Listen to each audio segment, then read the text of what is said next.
जय श्री बालाजी महाराज। आप सभी का इस वीडियो में स्वागत है। आइए टॉपिक पर आते हैं। आज की वीडियो आप ही की तरह एक माँ के क्वेश्चन के आंसर को लेकर है। जी हाँ, हम सभी अपने बच्चों की बहुत अच्छे से केयर करते हैं।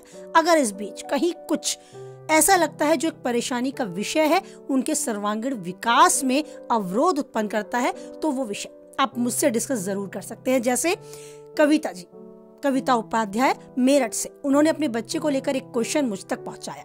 सबसे पहले तो thanks a lot Kavita ji, आपने मुझे इस लायक समझा कि मैं आपको इसका आंसर दे सकूं। आप ही की तरह और भी कई मदर्स इस परेशानी से जूझ रही हैं, जो परेशानी आपको अपने बच्चे के व्यवहार, उसकी पर्सनैलिटी में नजर आने लगी है।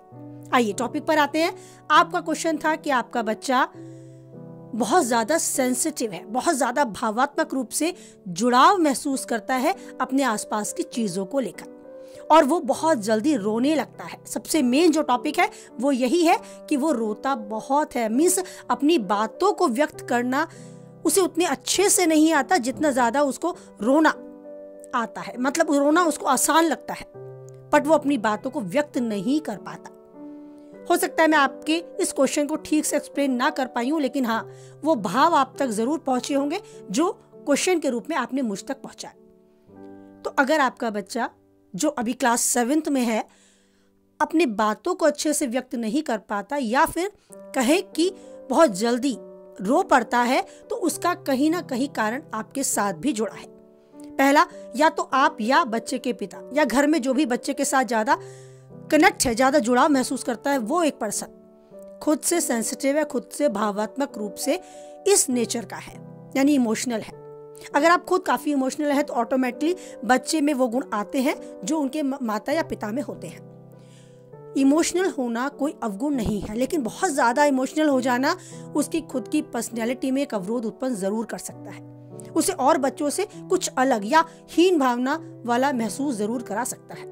तो जरूरी है कि आप बच्चे के साथ एक स्ट्रॉन्ग कनेक्शन जरूर बना के रखें। स्पेशली बच्चे के माता या पिता को उसके साथ जरूर क्वालिटी टाइम स्पेंड करना होगा।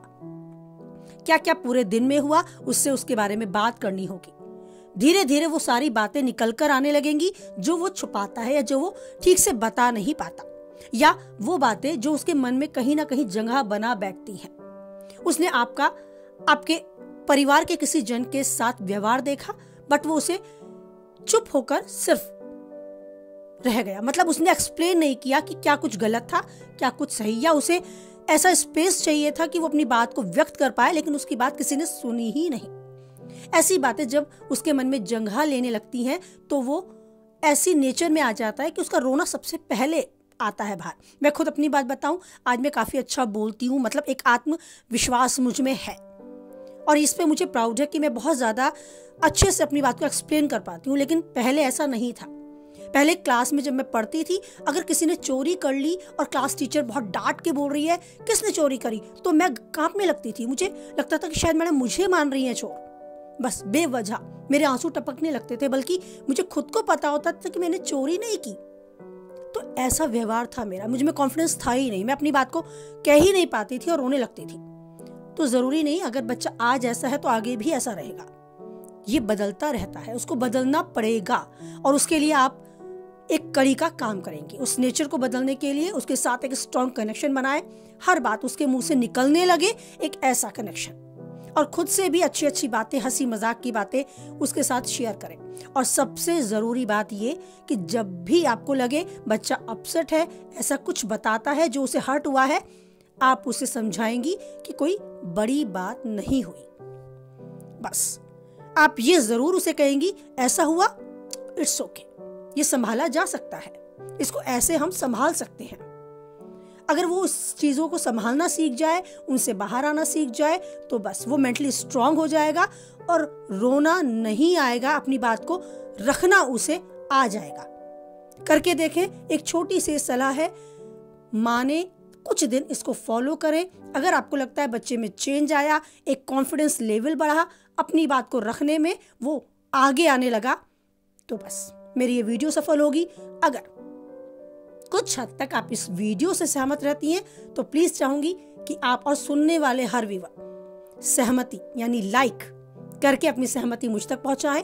किसी के काम की वीडियो पाते हैं तो उस तक जरूर शेयर कराएं, और पहली बार चैनल पे हैं, बने रहना चाहते हैं, ऐसे ही कुछ क्वेश्चंस करके मुझसे उनके आंसर चाहते हैं तो चैनल को सब्सक्राइब भी करें। साथ ही हमारे साथ इस चैनल से जुड़े और बच्चों के सर्वांगीण विकास में सहायक बने। आप अपने परिवार के साथ हमेशा खुश रहें, स्वस्थ रहें, मस्त रहें, इसी उम्मीद के साथ वाणी को विराम देते हैं। फिर मिलते हैं नई वीडियो को लेकर, नए क्वेश्चंस को लेकर। कमेंट बॉक्स में आपके भी क्वेश्चन का इंतजार करते हुए फिर मिलते हैं। तब तक के लिए जय बालाजी महाराज, जय माता दी।